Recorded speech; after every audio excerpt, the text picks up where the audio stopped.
Takot kasi ako sa needle. Ayun. Pero, so, eto na nga mga Habibi. Sobrang excited namin today kasi may pupuntahan kami ni Habi David. Si Habi David. Hello! Ayan, kumakain. Saan tayo pupunta ngayon? Magkaka-baby na tayo. Hala, di pa naman agad. Okay ka naman. So, mag-start pa lang kami ng aming, this is gonna be the first day. And first day ng aming journey na hopefully magkaroon kami ng baby in the future. And may schedule appointment kami ngayon para sa isang procedure. Actually, dalawang procedure yung gagawin namin ngayon. And hopefully maging okay ang lahat. And marami kasi dati nitatanong sa amin kung mayroon daw ba kaming plan na magkaroon ng baby ni Habi David. And I think this is the best time. Di ba, Mim? And I think yes, ready na kami na magkaroon. And that's why aalis kami ngayon at magpapa-implant ako ng mattress. Kasi nag-assess kami ni Habi David and I think ready na kami emotionally and financially in terms of this decision. Kaya naman sobrang excited namin and we can't wait. Yeah, it wasn't an overnight decision. It was something na for ilang weeks tayo nag-uusap lagi kung ready na ba tayo. Is this something na talagang pwede natin tutukan at bigyan natin ng ating energy and time and syempre resources din talaga. But after long consideration and everything, basta together tayo sa journey na to, I think we're gonna make it. Yeah, so samahan nyo kami sa journey na to and hopefully maging successful. Tia Julie, ready ka na magka-baby dito? Ready na para ako'y may aalaga. Hala, alagaan mo? Oo. Hindi na si Bella tsaka si Lucia alagaan mo? Hindi.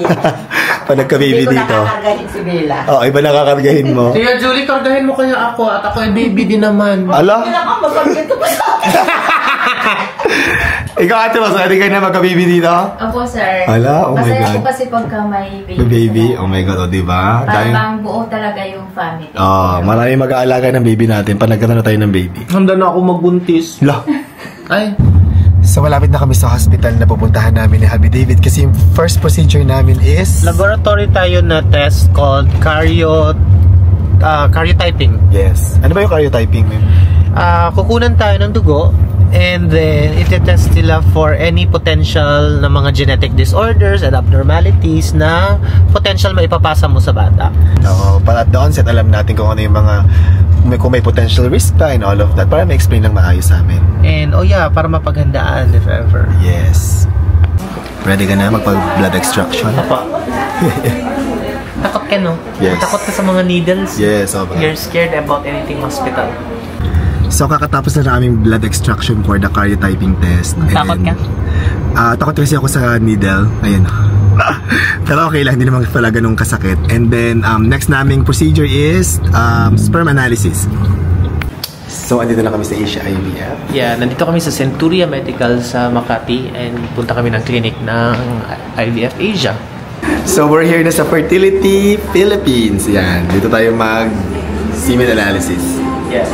Why do we need to do semen analysis? Check yung kung healthy ba yung sperm, diba? Para we can prepare. Kung hindi man siya healthy, we can prepare and we can do something to solve that. Masolusyonan siya para mas healthy ang sperm. Kasi hindi basta-basta makabuo ng baby yan. So, diba? And tapos na kami ni Habi David and ang next na lang is maghintay na lang kami ng result. Tapos yung mga next steps pa namin. And dito na kami sa bahay ni Habi David. Nagugutom ka? Yes, gutom ako. Nagugutom din ako. Pero minaamoy akong ulam. Hindi ko naman sino nagluto. Yan. Merong nilaga. Hindi. Sino nagluto? Si ate po. Si Tia Julie?